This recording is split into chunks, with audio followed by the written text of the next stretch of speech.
Kuan, amoy durkulak. Durkulax. Ay man na kung sa kunik ka sa mo sa uno. Oo.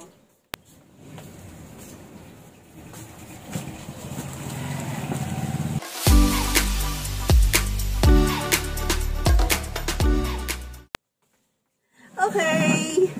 Hello mga sisi ko, mga kasari. Good morning, good morning, good morning. May nanonood pa kaya ng mga vlog natin. Lahat na kasi vlogger.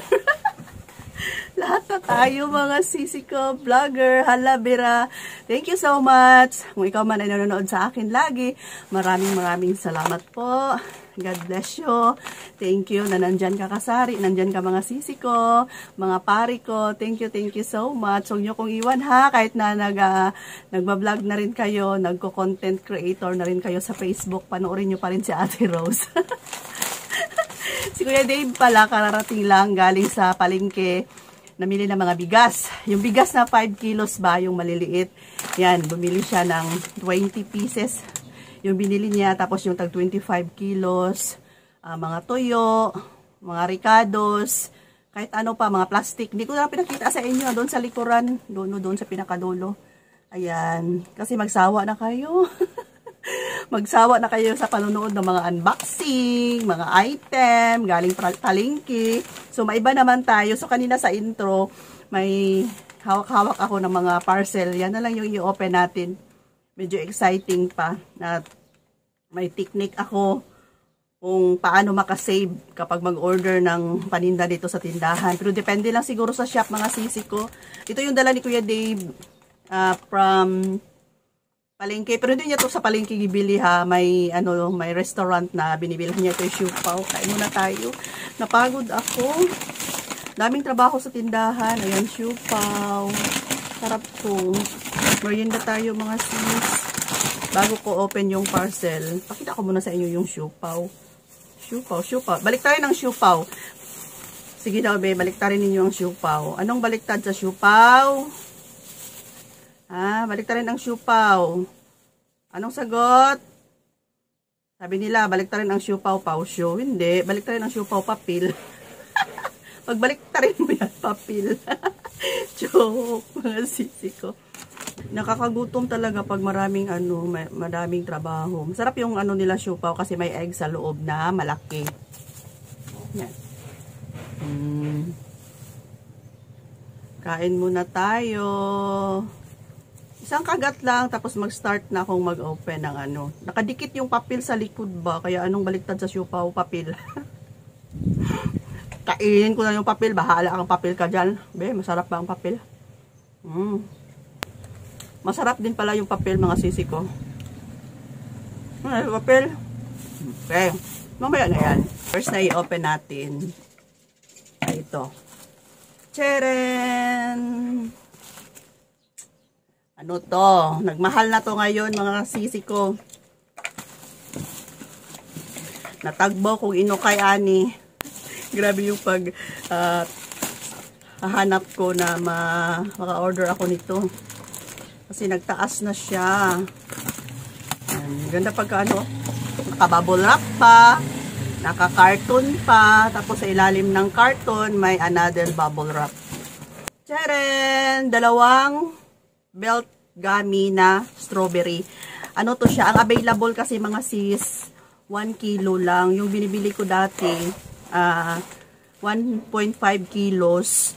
Tapos 280 lang siya. 1.5 kilos. Tapos out of stock. Meron palang naka 1 kilo. Ganito, medyo lang siya. Maganda yung Tupperware. Hala, ang kapal. Hala, maganda yung niya, lagayan. Maganda yung lagayan niya. Tapos, kulay pink. Yung binili ko kasi ito lang yung stock. Walang yung colorful na rainbow. Walang stock. So, ito lang. May pala, may tigwa 1 kilo. Kaya lang 200 ito. Dalawa siya, 400 na.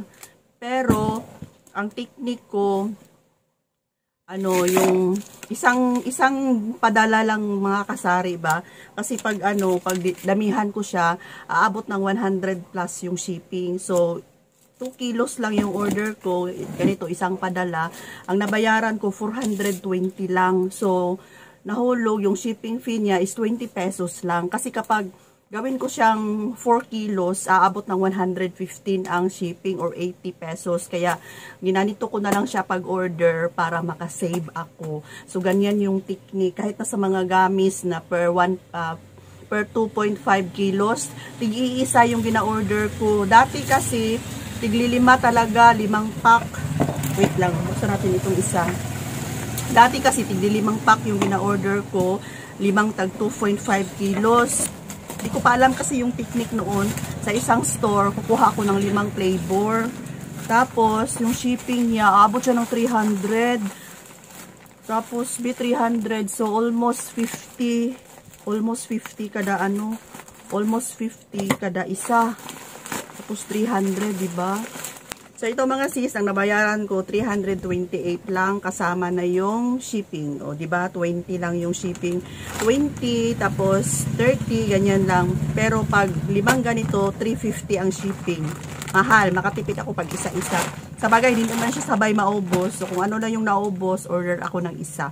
Pa isa-isa lang talaga. Ito na yung technique na. Pero ngayon, hindi na ako nagbebenta ng piso. 4-5 piso na siya. Tapos nire-repack ko na siya. Wala na akong paisa-isa na paturo-turo sila na isang piraso. Bibilhin nila. Wala na. Wait lang. Dalawang store kasi ito. Mas gusto ko to siya, oh. Itong Gummy series ang brand. Ang naka-ano sa kanya. Nakatatak. Mas differential lang konti ng price. Pero itong Gummy series na 2.5 Gummy series, mas maganda yung quality niya talaga. Next item.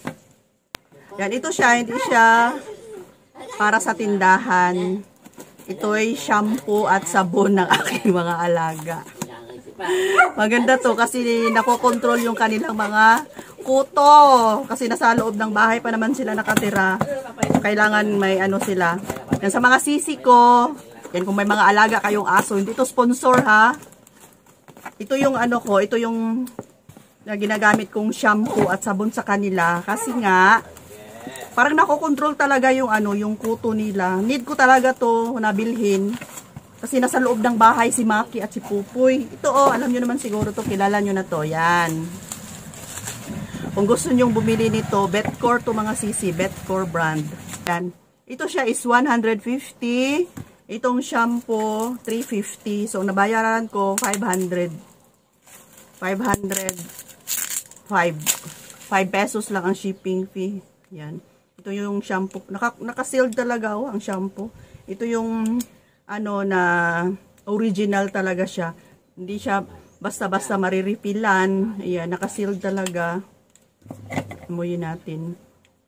First time ko pang nagbili ng shampoo. Mahal kasi 350. Yung dati kong ginagamit, ito lang sabon. Buksan natin ngayon.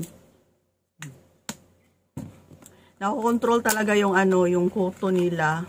Tapos, parang mahulog lang siya pag paliguan. Herbal. Dalawang klase ito. Ito yung ginabili ko. Ayan. Kasi herbal siya, tapos napakabula. Yung isang klase nito na Betcore pa rin. Hindi masyadong mabula. Parang kulay yellow yun. Tapos ito parang, yan parang green na may siya, may halo siya na basta herbal. Yan. So, ito yung sabon ni Maki at ni Pupoy. O, diba? Okay. So, ito lang siguro muna yung ating vlog for today. Thanks for watching. Silip saglit sa mga nabili ni Kuya Dave kanina. Ayan. Para nakita ninyo kung ano talaga yung binili niya. Ayan isang plastic na napakalaki. Ito ay ang Peewee, Moby, Richie at saka Cheese It. Yan. Tapos yung bigas niya punong-puno. Ito dito sa kahon 5 kilos. Andito pa yan. Dami na, 'di ba? Yan, tapos ito pa kasama to. Kasama to sana. Okay, 'di ba? Puno na ulit yung ating tindahan. Ayan, tapos yung sa chichirya na nagkalbo dito, atras tayo. Ayan, mamaya isasabit natin dito yan, yung mga Richie, Peewee. Yan, mapupuno na naman ito. Okay? Atras tayo ulit. Baka matumba ako. Okay, mga sisi, thanks for watching. See you next vlogs. Bye for now. Happy selling. Positive lang ha. Ingat po palagi. Bye. Love you all.